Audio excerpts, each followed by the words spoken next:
안녕하세요. 오늘도 사연살롱을 찾아주셔서 감사합니다.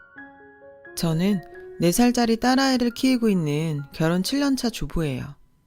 얼마 전에 딸아이 그림책을 사러 서점에 갔다가 어린 시절에 읽었던 어린 왕자를 보게 됐어요. 몇 장 넘기니 유명한 그림이 나오더군요. 코끼리를 집어삼킨 보아뱀 그림이었죠. 예나 지금이나 제 눈에는 그저 평범하게 짝이 없는 모자로 보였어요. 내부 상황이 담긴 그림을 보기 전까지는요. 이걸 코끼리를 삼킨 보아뱀으로 보는 게 너무 자기적인 게 아닌가 할 정도였죠. 그런데 그 순간 문득 떠오르는 사람이 있는 거예요. 바로 작년에 돌아가신 시할머니였죠. 어린 왕자를 보다 뜬금없이 시할머니를 떠올린 데는 그럴 만한 사연이 있어요.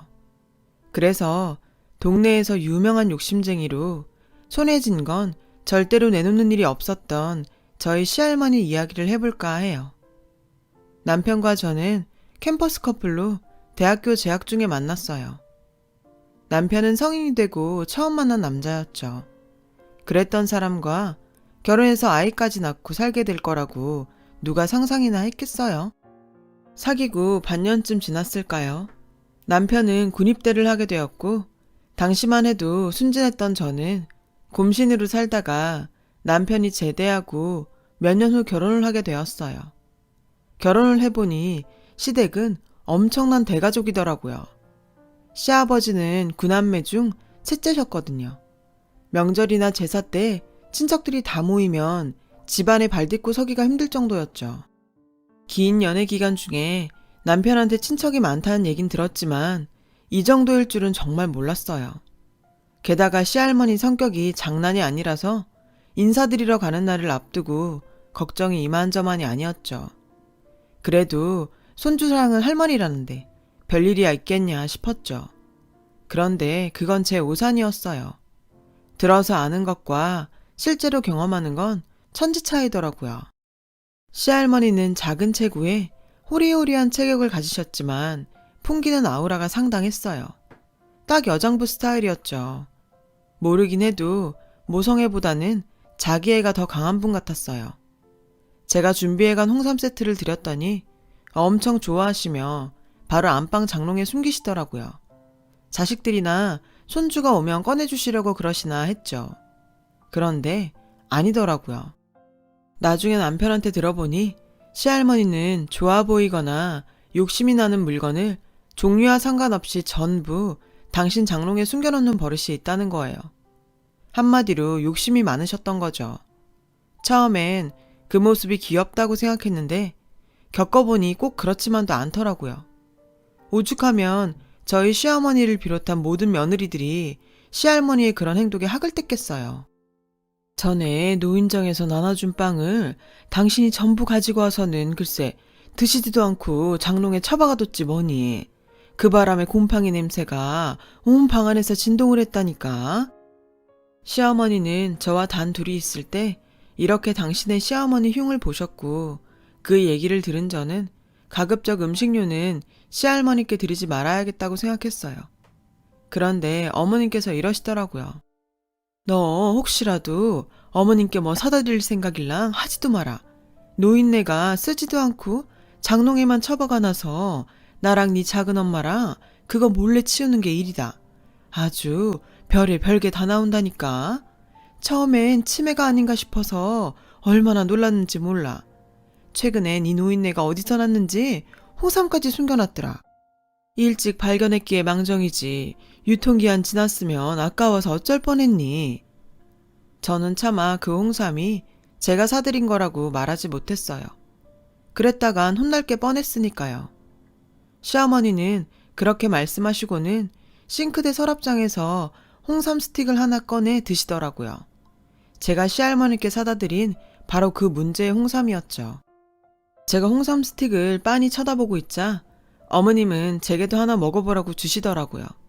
저는 뜨끔해선 괜찮다고 어머님 드시라고 사양했어요. 나중에 명절을 앞두고 친정 엄마한테 이 얘기를 했더니 뭐가 그렇게 웃긴지 배를 잡고 깔깔거리는 게 아니겠어요?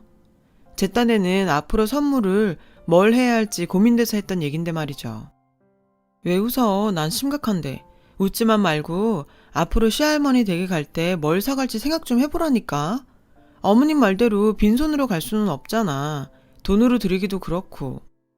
그러자 엄마는 이럴 땐 그냥 시어머니의 말을 따르는 게 상책이라고 하더군요. 괜히 시할머니 생각한답시고 괜한 집 버렸다가 시어머니한테 찢겨서 두고두고 눈총받지 말라시면서요. 나 같으면 좋다고 하겠구만. 안 그러니? 돈도 굽고 좀 좋아. 그래서 말인데 네 시할머니 대신 엄마한테 선물 좀 해라. 난 장롱에 안 넣고 잘 쓸 테니까. 전 엄마한테 괜한 얘기를 했다 싶었어요. 남편은 이런 고민하는 저에게 장롱에 숨길 수 없는 걸 사가면 되지 않겠냐고 아이디어를 냈고, 저는 그 후로 무조건 크고 무거운 선물을 골라 사다 드렸어요. 그건 꽤 괜찮은 방법이었죠. 하지만 얼마 뒤부터 시할머니를 뵈러 가는 일이 없어지게 되었어요. 가지 많은 나무에 바람 잘 날 없다더니 저희 집안에 큰 사건이 있었거든요. 그날은 시할머니의 83번째 생신이었죠. 화기애애해야 할 그날 집안 분위기가 뒤숭숭했어요. 막내 작은 아버님의 사업이기 때문이었죠. 시할머니는 자신은 도와줄 돈이 없으니 나머지 자식들한테 알아서 도와주라고 딱 잘라 말씀하신 게 화근이 되었어요. 저희 시부모님을 포함한 다른 친척들은 눈치만 보고 있었는데 큰아버님이 총대를 메고 나서셨죠. 큰아버님은 물잔에 소주를 가득 담아 벌컥벌컥 원샷을 하시고는 밥상에 탁 내려놓으셨어요. 아버지 돌아가실 때 남겨준 노님의 밭이며 죄다 팔아서 어머님이 챙기시곤 왜 우리 보고 막내를 도와주라고 하세요. 도울 거면 당연히 어머니가 도와야죠. 이제와 하는 말이지만 그동안 저희는 구경도 못했어요. 내가 우리 큰애 대학 갈 때 등록금이 없어서 그렇게 사정할 때도 어머니는 그때도 지금처럼 딱 잡아 떼셨죠. 저도 어머님 뜻 못 따릅니다. 큰아버님은 말씀하시면서 흥분하셨는지 목소리가 점점 높아지셨어요. 그 모습에 시할머니는 입을 꾹 다무신 채 아무 말씀도 안 하셨어요. 그런데 이번엔 그런 시할머니를 보고 넷째 작은 아버님이 화를 내셨어요. 돌아가실 때 싸들고 가지도 못할 재산? 이제 그만 욕심 좀 버리세요. 내가 말을 안 해서 그렇지 동네 사람들이 어머니 보고 얼마나 욕하는지 아세요? 지독한 노인네래요. 도대체 왜 그렇게 사세요? 나이도 많은 양반이. 넷째 작은 아버님의 말에 시할머니께선 도저히 참을 수 없다는 듯 화를 내셨어요. 뭐? 이 호랑말코 같은 놈들이 낳아주고 키워준 은혜도 모르고 지금 뭐라고 씨부려대는 거야? 시할머니는 밥상을 거칠게 밀치시고는 자리에서 일어나셨고 큰아버님과 넷째 작은아버님도 자리에서 벌떡 일어나셨어요. 순간 분위기는 험악하게 변해버렸죠. 제 남편을 포함한 자식들과 아내들이 큰아버님과 넷째 작은아버님 그리고 가장 위험해 보이는 시할머니를 말리며 사태를 진정시켜야 했어요. 하지만 그것도 잠시였어요. 저희 시아버님을 비롯해 모든 형제들이 그동안 서운했던 과거사를 털어놓았고 분위기는 더 살벌해져서 최악의 상황이 되었죠. 결국 시할머니가 밥상을 대차게 엎으셨어요. 그리고는 역정을 내시며 자식들 다 필요 없으니 모두 다 나가라고 소리치셨죠.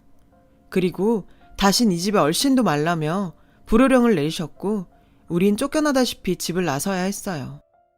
그날 이후 저희 시부모님은 시할머니를 찾지 않으셨어요. 시어머니한테 듣기로 다른 자식들도 마찬가지로 발길을 끊었다고 하더군요. 시할머님이 연세도 있으신데 괜찮을까 걱정이 되었지만 제가 가운데서 할 수 있는 일은 그저 가끔 안부 전화를 드리는 게 전부였어요. 처음엔 내 시어머니가 시켰냐며 전화할 필요 없다고 말씀하셨지만 이후로도 종종 전화를 드렸더니 반가워하시는 게 느껴지더라고요. 그런데 죄송하게도 살다 보니 전화 드리던 횟수가 점점 줄어들게 되었고 딸아이를 임신하면서 그나마도 잊고 살게 되었어요. 제가 임신을 하자 집안 어른들은 간만에 좋은 소식이라며 많이들 기뻐해 주셨죠. 출산 전부터 인부용품은 물론 엽산과 철분제까지 보내주실 정도로요. 딱 한 사람, 시할머니만 소외돼 있었죠. 임신 후 입덧이 너무 심해서 고생을 한 데다가 잠도 늘고 몸도 무거워져 내 한 몸 건사하는 것도 버겁더라고요. 핑계라고 할 수 있겠지만 그땐 솔직히 시할머니를 챙겨드릴 여유가 없었어요. 지금 생각하면 전화 한 통 드리는 게 뭐 어려운 일이라고 못했나 후회가 되지만요. 저는 그렇게 아이에게 집중하며 얼마 뒤 출산을 했어요. 출산 뒤엔 아이를 키우느라 정신없는 날들을 보내야 했고요. 그러던 중 여느 주말과 같이 장을 보러 마트에 갔는데 시어머니께서 전화를 하셨더라고요. 전화를 받은 남편은 많이 놀란 듯 했어요. 남편의 표정에 불길한 예감이 들었죠. 그리고 그 예감은 틀리지 않았어요. 그날 밤 저희 부부는 딸아이를 친정에 맡기고 시부모님과 함께 시할머니가 계시는 곳으로 내려갔어요. 꼭 4년 만에 시할머니께 가는 거였죠. 도착해 향한 곳은 다름 아닌 병원이었어요. 시할머니가 그곳에 입원해 계셨거든요. 오랜만에 뵌 시할머니는 너무 야위셔서 뼈만 앙상하게 남은 모습이었어요. 자신의 몸보다도 훨씬 큰 환자복을 입고 의식이 없으신 채로 산소호흡기에 의지하고 계셨죠. 그 모습을 본 시아버님은 충격을 받으셨는지 휘청거리셨고 남편은 아버님을 부축해 의자에 앉혀드렸어요. 곧이어 담당 의사 선생님이 병실로 들어오셨어요. 의사 선생님은 저희 가족한테 현재 시할머니의 상태와 그간의 일들에 대해 얘기해 주셨어요. 시할머니는 그동안 섭식장애를 앓고 계셨다고 하더군요. 거의 식사도 못하신 채 포도당 주사에 의존해 생활하셨고 그런 시할머니께 몇 번이나 입원을 권하셨대요. 하지만 그럴 때마다 입원할 돈이 없다시며 밭에 나가 일해야 하니 포도당 주사나 놔달라고 떼를 쓰셨고요. 결국엔 몸이 버티지 못하고 길에서 쓰러지셨고 동네 사람들의 도움으로 응급실에 실려 오셨다고 하더군요. 그동안 자식들이 한 번도 보이지 않아 독거노인인 줄 알았다며 어떻게 부모가 저 지경이 되도록 들여다보지도 않았냐고 화를 내셨죠. 의사 선생님의 말을 듣는 내내 가족들은 아무 말도 할 수 없었어요. 아버님은 고개를 푹 숙인 채 모든 게 자신 탓이라며 자책을 하셨죠. 시어머니가 설마 이대로 못 깨어나시는 건 아니냐고 물었고 의사 선생님은 할머니가 연세도 있으시고 이미 모든 장기의 기능이 떨어져 있어서 얼마나 버틸 수 있을지 장담할 수 없다고 하셨어요. 마음의 준비를 하는 게 좋겠다고 말이죠. 그런데 그 다음 말에 심장이 쿵 내려앉는 것 같았어요. 환자 본인이 살고자 하는 의지가 없어요. 평소 식사는 물론이고 필요한 약도 제대로 드시지 않은 것 같고요. 혹시 충격받으실 만한 일이 있었던 건 아닌가요? 가족들은 아무 말도 하지 못했지만 속으로는 같은 생각을 하고 있었을 거예요. 그건 4년 전 시할머니 생신날 있었던 가족 간의 다툼이었죠. 그것 외엔 이유랄 게 없었으니까요. 그날 저녁 시아버님은 완도에 계신 큰아버님을 비롯해 모든 형제에게 이 사실을 알렸고 가족들은 오랜만에 한자리에 모이게 되었어요. 하지만 누구도 쉽게 입을 떼지 못했죠. 그렇게 한참 시간만 흘렀고 보다 못한 저희 시아버님이 얘기를 꺼내셨어요. 형도 누나도 옛날 일은 잊어버리자. 그래도 여자 혼자 몸으로 우리 구남매 키우신 분이잖아.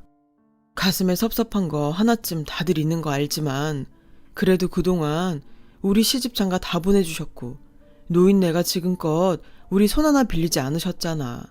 그냥 그걸로 다 갚았다 치고 남은 시간 우린 우리대로 자식된 도리는 했으면 좋겠어. 그냥 형은 어떻게 생각해? 저희 시아버님의 말에 큰아버님은 담배만 연거푸 피우셨고 고모님들은 조용히 눈물을 보이셨어요. 그 뒤로 구남매는 순번을 돌아가며 한 주씩 시할머니의 병간호를 맡아 하기 시작했어요. 그러는 중에 직장에 다니는 고모님이나 남편을 대신 간병하게 된 아내들은 불만을 보이기도 했지만요. 그렇다고는 해도 상황이 상황이니만큼 합심해서 병상을 지켜나갔어요. 그렇게 모든 순번이 돌아간 2달하고 보름 뒤 시할머니는 숨을 거두셨어요. 딱 한 번 의식이 돌아오신 적이 있었는데 당시 병상을 지키던 5째 고모 얼굴을 확인하시고는 잠이 드셨다고 해요.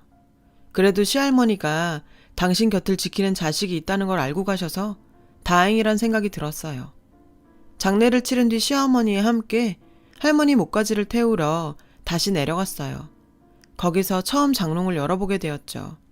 장롱 안에는 듣던 대로 별의별 물건들이 다 들어있더군요. 뜯지 않은 화장품부터 누구한테 받은 건지 갖가지 주전부리들, 달력, 당금주까지 종류도 다양하더라고요. 평소 같았으면 장롱 안을 치우시면서 한 소리 하셨을 시어머니지만 그날은 그러지 않으셨어요. 코끝이 시큰하시는지 훌쩍이시며 묵묵히 물건들을 치우셨죠. 그리곤 장롱 안쪽에 들어있던 보따리를 풀어본 순간 어머님은 주저앉아 흐느끼기 시작하셨어요. 안에는 오래된 통장이 있었는데 통장에 10,000원, 50,000원, 30,000원 이런 식으로 푼돈이 입금되어 있었죠. 그리고 예금명에 내 장례비라고 적혀 있었어요.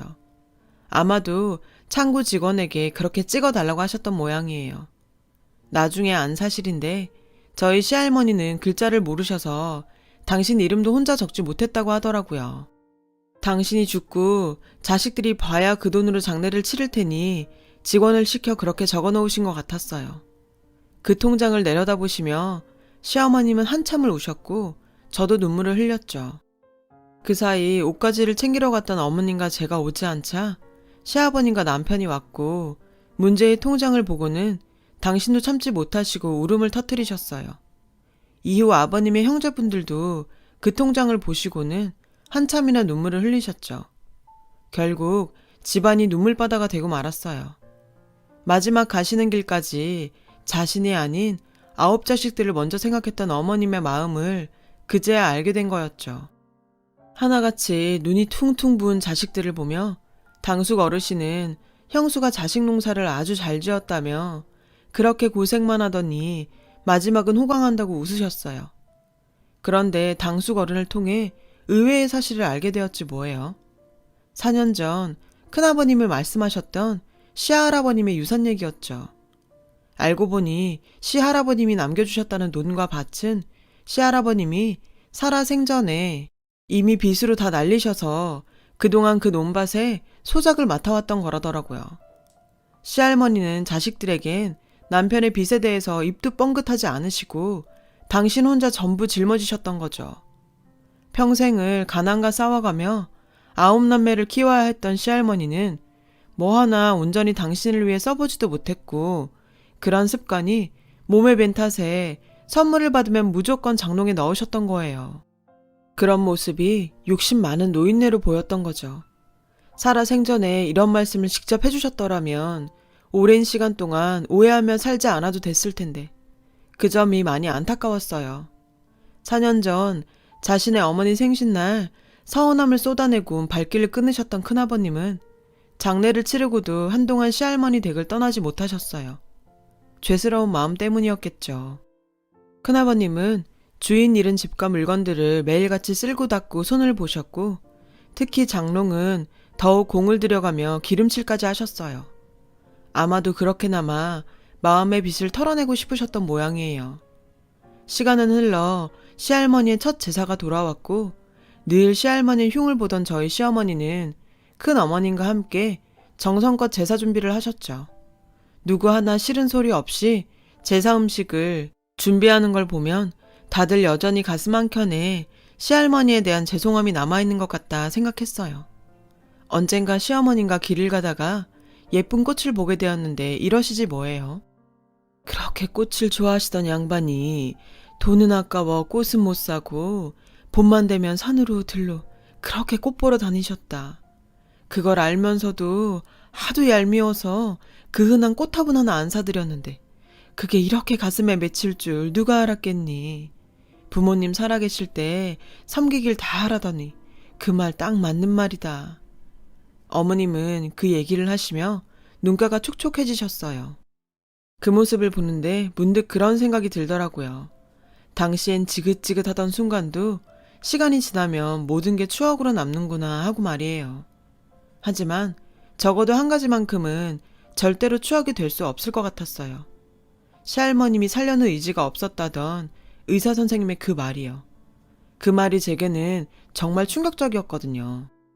그런데 하루는 요가 수업을 듣다가 이런 얘기를 듣게 되었어요. 누군가 죽고 싶다는 말을 한다면 사실 그건 살고 싶다는 반어적 의미일지도 모른다.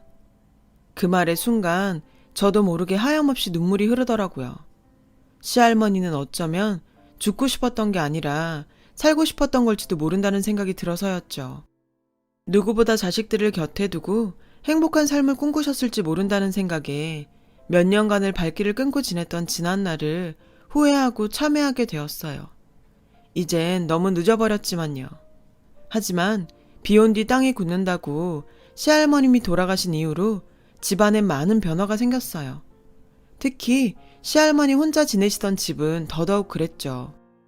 첫 제사 이후 시할머니의 집은 구남매의 별장이 되었어요. 여름에는 피서로, 평소에는 만남의 광장이 되었죠.